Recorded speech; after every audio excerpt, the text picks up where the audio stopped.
Bonjour et bienvenue à une autre émission de Chapitres et Versets, une initiative du ministère de l'EBCRS. Mon nom est Éric et il me fait plaisir de vous retrouver en cette journée bénie. Aujourd'hui, nous allons retrouver notre ancien enseignant principal de notre assemblée dans un message déjà en progression. Pour assister en personne à nos enseignements et prédications, veuillez nous rendre visite au 4405 rue Aurel à Saint-Hubert, sur la rive sud de Montréal, les dimanches matins à 10h30. En attendant de vous voir bientôt, sans plus tarder, allons écouter cette partie d'enseignement. Si tu crois à un évangile pour les Juifs et un autre pour les nations, alors que Paul dit qu'il n'y a qu'un seul évangile, tu es sauvé. Si tu ne crois pas que le salut est accessible à quiconque croit, et qu'ainsi dans ton faux évangile, Christ ne serait pas mort pour tous et quiconque croit, mais pour des élus présélectionnés. Tu crois donc à un autre évangile et tu enseignes un autre évangile. Es-tu sauvé? Vous voyez comment c'est sévère? Parce que c'est hyper intellectualisé, au lieu de garder juste ça simple. Car Dieu a tant aimé le monde qu'il a envoyé son Fils unique, afin que quiconque croit en lui ne périsse pas, mais ait la vie éternelle. Qu'est-ce qu'il y a de compliqué là-dedans? Pourquoi il faut que tu mélanges ça avec la doctrine d'homme? Pourquoi ça devient l'évangile des hommes ou l'évangile d'un homme? Si tu crois que le don gratuit, tu sais, quand c'est gratuit, comme dans gratuit de chez gratuit, là. OK, parfait, si tu clair, c'est gratuit. Si tu crois que le don gratuit de Dieu, qui est la vie éternelle en Jésus-Christ, notre Sauveur, s'acquiert et se maintient absolument par des œuvres, mais des œuvres, il faut qu'on paye pour, tu sais, il faut payer. Quelqu'un fait des œuvres, tu le payes. Tu mérites un salaire. Si tu crois que ce don gratuit de Dieu, qui est la vie éternelle, se maintient et s'acquiert par des œuvres. Autrement dit, je vais reformuler ça. Si tu crois qu'on peut perdre notre salut, si tu crois que tu peux perdre ton salut, pourquoi? Parce que tous ceux qui croient que tu peux perdre ton salut, croient à un salut, consciemment ou non, croient à un salut par les œuvres. Parce que c'est de faire une seule œuvre ou de ne pas faire telle œuvre qui fait en sorte que tu restes sauvé ou que tu perds ton salut. Fait que c'est les œuvres. OK? Mais si tu crois que le don gratuit de Dieu, qui est la vie éternelle en Jésus-Christ, notre Sauveur, s'acquiert et se maintient absolument par des œuvres, es-tu sauvé? Ça va pas bien ton affaire. Galates 6. Encore une fois, si tu retires quoi que ce soit, tel que le quiconque croit, ou si tu ajoutes quoi que ce soit, tel ça prend des œuvres pour le salut.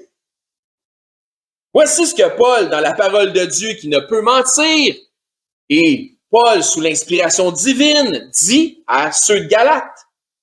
Et vous allez voir que ça va aussi pour tous ceux qui croient et prônent que Dieu annonce le salut par divers évangiles. Galates 6, 6. Il dit, là, Paul, aux gens de Galates, « Je m'étonne. » Traduction libre, « J'en reviens pas. » J'en reviens pas que vous détourniez si promptement, en si peu de temps, de celui qui vous a appelé à la grâce de Christ pour passer à un autre évangile.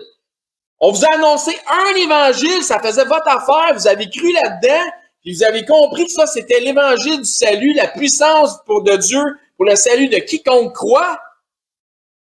Puis là, ça fait plus votre affaire, vous passez à autre chose. C'était pas bon, cet évangile-là, la première fois. Ça en prend un autre, un meilleur que. Je veux dire, qu'est-ce que tu veux de mieux qu'avoir la vie éternelle? C'est quoi ton problème? On continue. Donc, un autre évangile que celui de l'évangile de la grâce. Donc, un évangile d'homme, puis dans leur cas, c'est l'évangile de la loi. Ça n'existe pas, l'évangile de la loi. Tel que faussement enseigné par le dispensationalisme via les dispensations de la loi.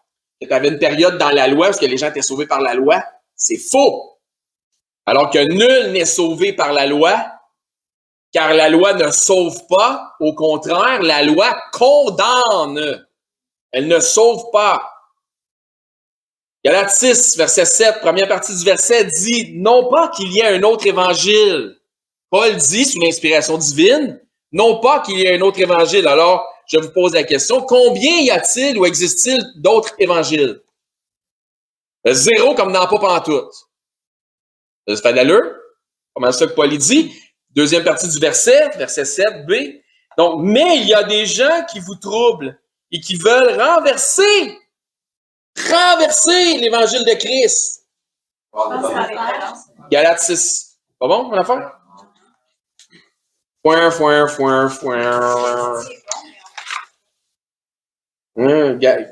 Galates 1? Ouais, c'est Galates 1, je pense, de mémoire. C'est ça? Je voulais juste voir si vous suiviez. Vous êtes forts, c'est bon. Donc, pour tout le bénéfice de tous, on était dans Galates 1, verset 7. On l'a lu. Non pas qu'il y ait un autre évangile. Combien d'évangiles? Un, il y en a juste un. Mais il y a des gens qui vous troublent et qui veulent renverser l'évangile de Christ. D'accord? Ils veulent renverser l'évangile de Christ. On veut vous ramener en arrière. Ça veut dire, grosso modo, ils veulent prendre l'évangile de Christ et en faire l'évangile des hommes. Verset 8. Mais quand nous-mêmes, vous allez voir de qui il parle quand il dit nous-mêmes, on va voir ça plus tard, bientôt. Quand un ange du ciel, il est extrêmement sévère, là, Paul. Là. Il va pas de main morte, là. Il dit quand nous-mêmes, ça, il s'inclut, là. Ou un ange du ciel annoncerait un autre évangile qui n'en est pas un. Parce qu'un autre évangile ne sauve pas. Parce qu'un autre évangile n'est pas la puissance de Dieu à salut pour tous les hommes ou quiconque croit. Il dit que celui que nous avons prêché, un autre évangile que celui que nous avons prêché, celui que vous avez reçu au début, là, ben, qu'il soit anathème. Ça veut dire qu'il est en enfer. Puis de qui il parle quand il dit nous-mêmes? Ça, c'est super intéressant. Quand il dit quand nous-mêmes, pour savoir de qui il parle de lui et des autres apôtres. Et il confirme ça au verset 18 où il parle de Céphas, qui est l'apôtre Pierre, et de l'apôtre Jacques, soit les deux autres apôtres les plus prédominants du livre de Actes des apôtres. Les plus connus. Il dit, si Pierre vous annonce un autre évangile, ben Pierre qui est en enfer.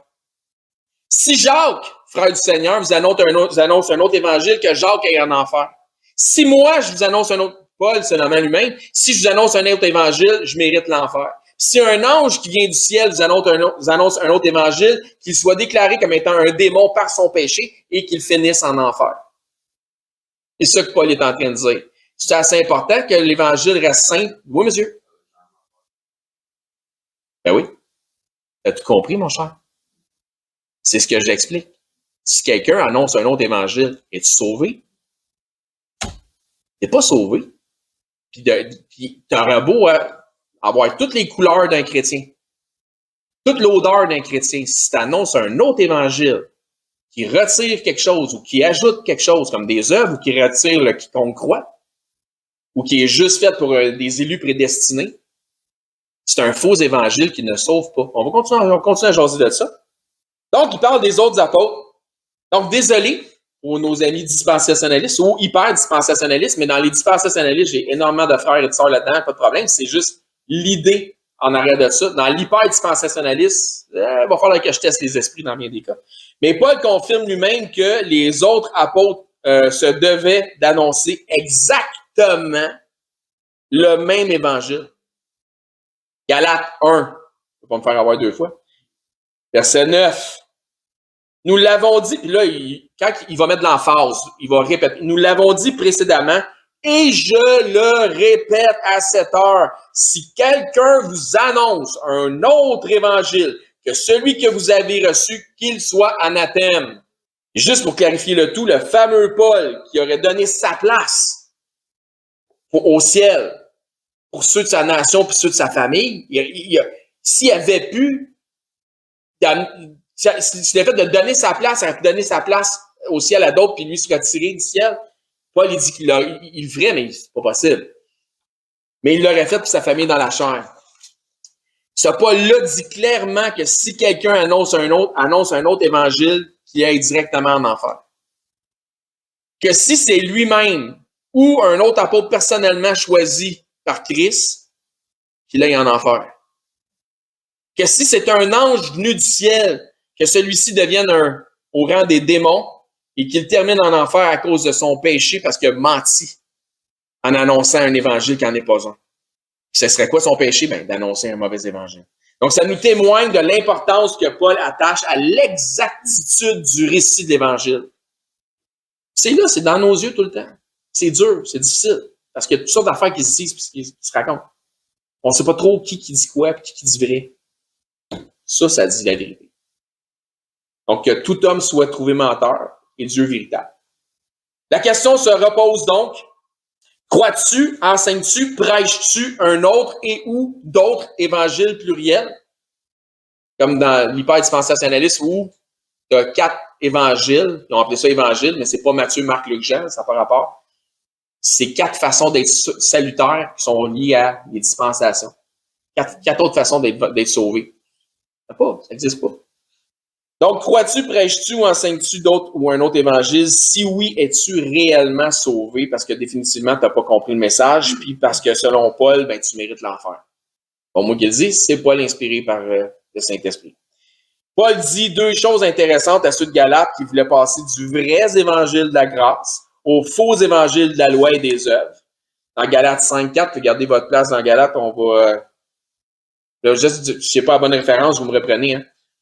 Dans Galates 5.4, j'ai tendance à faire ça des fois. Vous êtes séparés de Christ, vous qui cherchez la justification dans la loi, vous êtes déchus de la grâce. Galates, c'est bon, la référence est bonne? Galates 4.11. Il leur dit aussi, je crains d'avoir inutilement travaillé pour vous. Moi, je crois qu'il est en train de dire ici, hey, faut que vous ayez la foi, là. Vous, la foi, qu'est-ce qui se passe avec votre foi? Je ne suis pas rendu à dire que vous êtes anathème, mais là, vous me faites peur, là. Il y a quelque chose qui ne marche pas, là. Il est carrément en train de leur dire, certains d'entre vous, soit qu'ils ne sont pas sauvés, ou il y a quelque chose, là. Faites attention, il ne leur dit pas, vous avez perdu votre salut. Ou vous allez perdre votre salut. C'est pas ça qu'il dit. Tu ne peux pas perdre son salut. Tu ne peux pas perdre ton salut. Non, il leur dit, votre changement de cap manifeste que vous n'avez jamais été sauvé. Si vous allez jusque-là. Votre changement de cap manifeste que vous n'avez jamais été sauvé. Il semble leur dire du même coup que si toute l'Assemblée suit dans ce débordement, c'est l'ensemble qui passe dans le tordeur. Pourquoi est-ce qu'il est aussi sévère? Parce que l'Évangile, le seul et le vrai et l'unique, est la puissance de Dieu à salut pour tous les hommes. Donc, je répète ça parce que j'ai bafouillé après 2 fois. Là.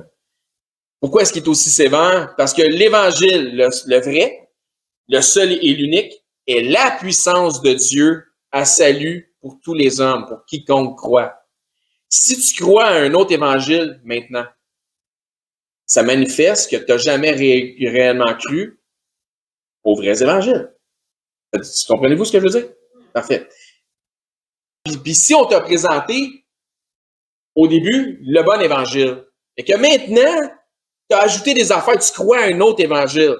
Tu dis, ben, on m'a présenté le bon évangile. Mais je savais pas ça, puis ça, puis ça. Ben, il fallait, OK, ben, ça, c'est ben, on va aller par là. Ça veut dire que tu n'as pas vraiment réellement cru à l'évangile qui t'a été présenté. Amis, frères et sœurs, merci d'avoir été attentifs à cette partie d'enseignement. Encore une fois, mon nom est Éric, hôte de l'émission Radio Chrétienne, Chapitres et Versets, une initiative du ministère de l'EBCRS. Si vous souhaitez joindre un ministère qui, dans un franc-parler, parfois défie les perspectives générales, l'EBCRS est un ministère pas comme les autres qui, par des enseignements bibliques, qui respectent les contextes des Écritures, mais aussi l'accent sur un enseignement qui vise la maturité spirituelle des disciples. Vous êtes invités à venir nous voir les dimanches matins au 4405 rue Aurel à Saint-Hubert sur la Rive-Sud de Montréal. Vous pouvez aussi nous écrire à l'adresse courriel suivante ebcrsmtl1@gmail.com. Je répète, ebcrsmtl1@gmail.com. C'est tout le temps que nous avions pour ce segment d'émission. Nous vous disons à la prochaine et que Dieu vous bénisse abondamment dans la mesure où vous obéissez à sa parole en la mettant en pratique. Bonne journée.